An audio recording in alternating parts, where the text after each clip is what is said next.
seguramente también sufre los golpes de la inflación como nosotros, pero vamos a hablar de otro tema que no tiene nada que ver con él. Exactamente. Estamos hablando de la doctora María Bacarezza. Ella es médica neuropediatra. La vamos a sumar. Ahí está, María Bacarezza. Muchísimas gracias por estar con nosotros.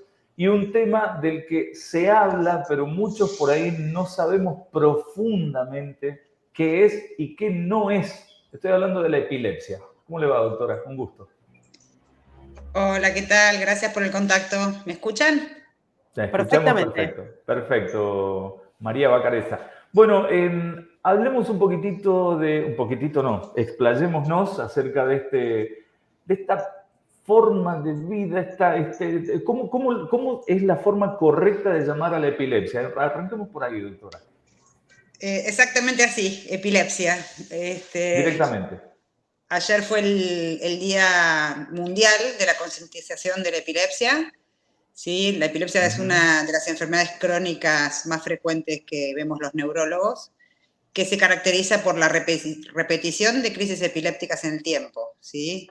No solo son convulsiones, las convulsiones es la manifestación más frecuente o más llamativa probablemente, pero a veces hay otras manifestaciones como pueden ser las ausencias, o pueden ser crisis localizadas en una parte del cuerpo, y esa repetición en el tiempo, que requiere un tratamiento médico, se llama epilepsia, con otras asociaciones en general a cuestiones emocionales, a problemas de aprendizaje, según cada caso, ¿no?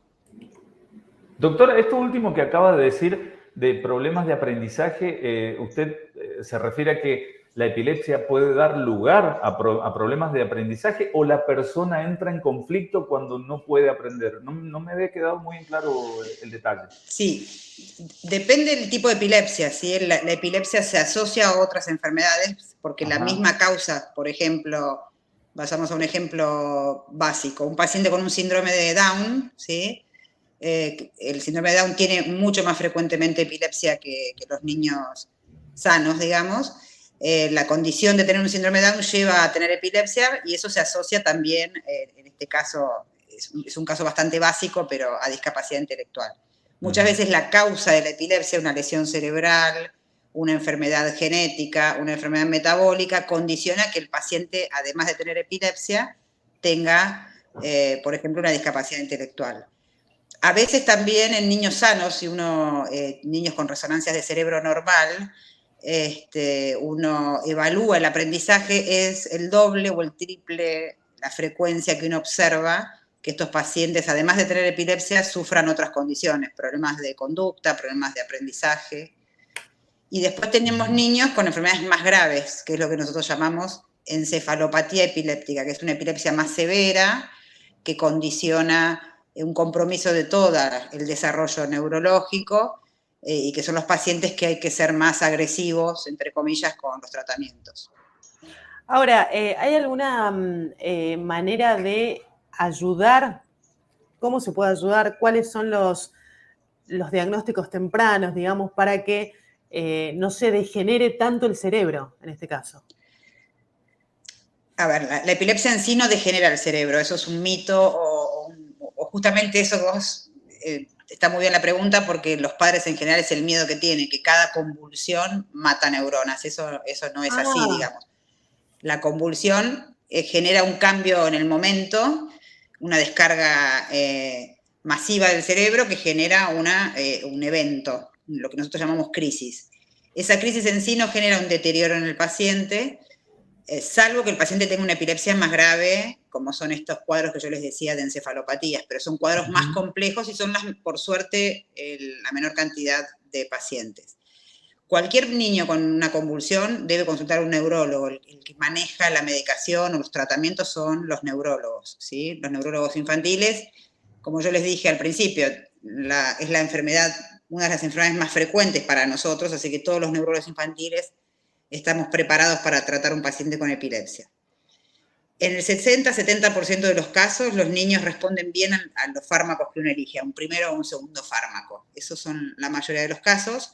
Después tenemos un 30, un 35% de niños que hacen un cuadro que se llama refractario, que se llaman epilepsia refractaria. Y en esos las intervenciones son o utilizar más fármacos, o utilizar terapia cetogénica, o cirugía de la epilepsia, según cada caso en particular. Doctora, perdón que la interrumpa, en estos tecnicismos que usted está hablando, terapia cetogénica, a mí me trae a la memoria una película que era italiana, pero tuvo su versión, que era El Milagro para Lorenzo. ¿Estamos hablando de eso? ¿Es una terapia que tiene que ver con el aceite y con ciertos elementos que la persona tiene que consumir? ¿Me estoy equivocando?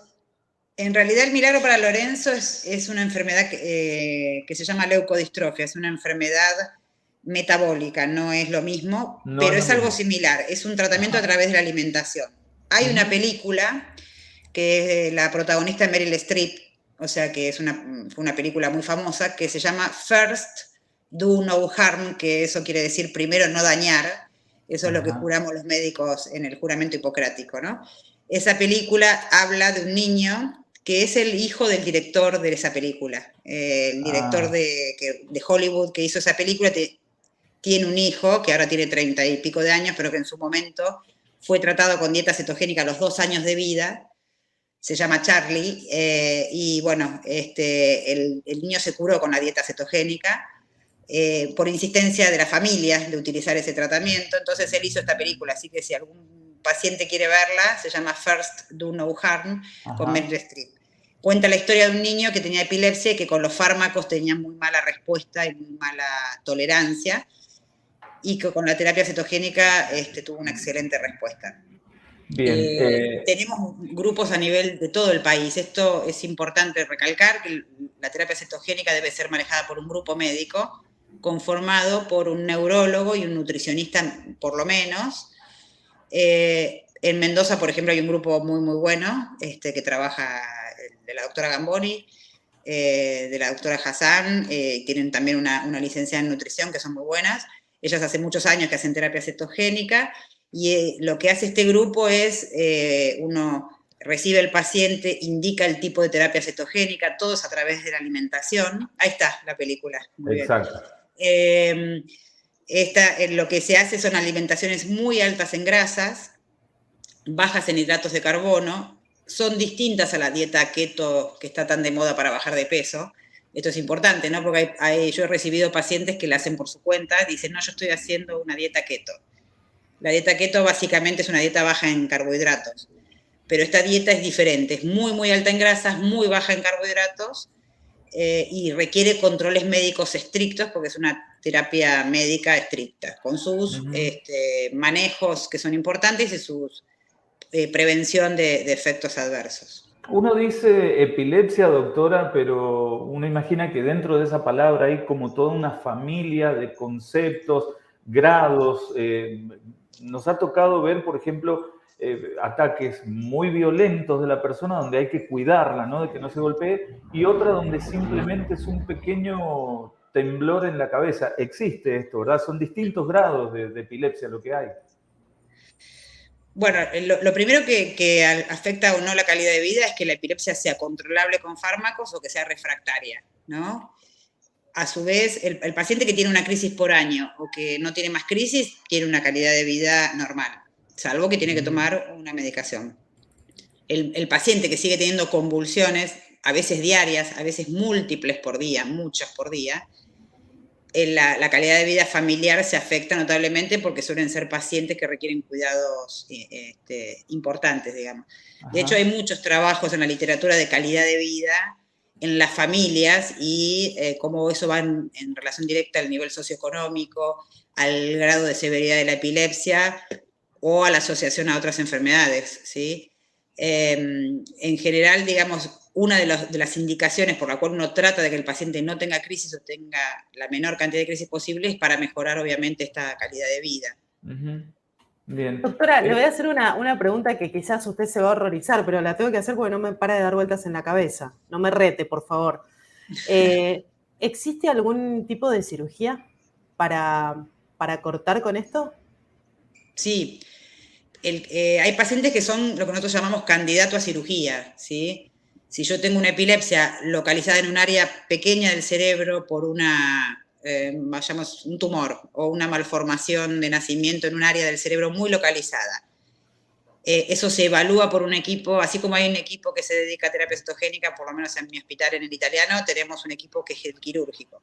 Se evalúa y uno sabe claramente que la epilepsia viene de ese lugar, se opera, se saca un tejido que en general puede ser de la misma lesión o un poco más extenso, y eso es curativo en muchos de los casos. Por eso, si un paciente tiene indicación de cirugía, es mejor indicar la cirugía, ¿sí? Si el paciente no es quirúrgico, en general nos lo derivan al equipo de terapia cetogénica. En general, nosotros no retiramos la medicación, sobre todo al inicio. La medicación se continúa junto con la terapia cetogénica, y después, si el paciente mejora mucho o deja de tener convulsiones, uno empieza a retirar parte de los fármacos o todos los fármacos. Doctora, los fármacos tienen muchos efectos negativos sobre lo cognitivo, ¿sí? Sobre la memoria, sobre la atención, sobre el sueño. La terapia cetogénica tiene efectos positivos, buenos sobre esas cuestiones. Por eso, además que la terapia cetogénica es más efectiva que los fármacos. Yo soy neuróloga y utilizo todo. Utilizo fármacos, utilizo cannabis, utilizo terapia cetogénica o indico una cirugía. Bien. Doctora, lo último que le pregunto, porcentaje, ¿esto ataca igual a mujeres y hombres? La indicación. Bien, se trabó ¿Tenemos ahí a la doctora? ¿Nos escucha, doctora? ¿Nos escucha? Sí, sí.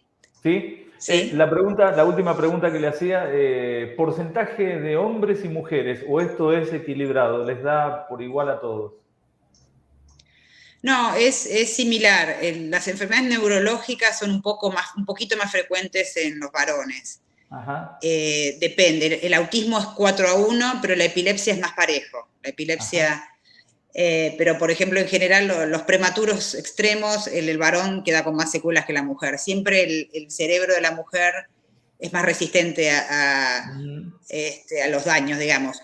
Pero no hay tanto, en epilepsia refractaria la prevalencia es similar en ambos géneros, digamos. ¿Sí? Doctora, mire, precisamente lo último que le consulto, no me había dado cuenta del detalle de las imágenes que están acompañando su charla, y al final de este clip hay unas lucecitas que cambian de color. ¿Esto es un mito o realmente una persona con epilepsia puede llegar a sentir o puede llegar a sufrir un ataque gracias a este tipo de cambios cromáticos? Sí, hay un porcentaje de epilepsias que son fotosensibles, que es esto que vos preguntás, ¿sí? De hecho, cuando nosotros hacemos el electroencefalograma, que es el estudio de rutina, le ponemos un destello al paciente, ¿sí? Para ver si tiene fotosensibilidad. Es muy bajo el porcentaje de pacientes, es menos de un 10% de las epilepsias son fotosensibles.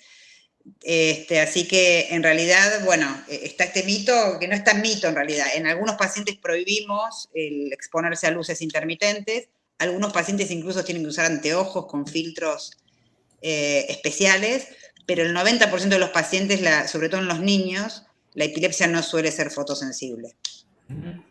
Bien. Doctora, lo último, supongamos que vemos una persona que está teniendo un ataque epiléptico, ¿qué hacemos y qué no hacemos por ahí para protegerlo? Bueno, si el paciente cae al piso, hay que ponerlo de costado, ¿sí? Ponerle algo mullido abajo de la cabeza. Ponerlo de costado, ¿por qué? Porque la complicación inmediata es que vomite y que el vómito vaya al pulmón y que se aspire, ¿sí? Aflojarle la ropa, no hay que meter los dedos en la boca, no se va a tragar la lengua, eso es un mito. Lo único que uno va a hacer es que el paciente te muerda, te lastime, e incluso uno dificulta más la respiración metiendo la mano en la boca.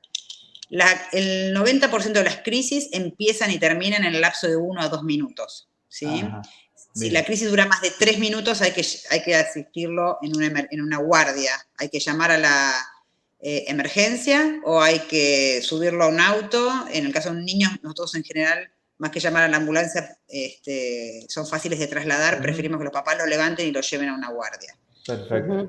La convulsión de más de 5 minutos se llama estatus convulsivo, convulsión prolongada, y ahí empiezan las complicaciones. Si a veces el paciente llega a la guardia y termina intubado o tiene que terminar en una terapia intensiva. Entonces, convulsión de más de 2-3 minutos, asistir con una emergencia rápida, o sea, llamar a la ambulancia o llevarlo. No Perfecto. Meter los dedos en la boca, poner de costado y sobre todo mirar el reloj, porque la sensación de la convulsión es de eternidad, ¿no? Que dura muchísimo. Y a veces es un minuto, pero la sensación es tan fea que parece que el periodo es más prolongado. Muy bien. Doctora, ha sido muy amable, la verdad, comprender un poquitito más, saber cómo actuar, saber qué no hay que hacer es una de las cosas más útiles que tenemos que aprender para poder ayudar a la gente con epilepsia. Doctora María Bacarezza, médica neuropediatra, le agradecemos mucho y ahí también agradecen con mensajitos desde Mendoza, doctora. Gracias, doctora. Bueno, gracias a ustedes por difundir, que para nosotros es muy importante. Por favor, muchísimas gracias. Hasta luego. Gracias, adiós. Hasta las 14, El Interactivo. Y de Rosario también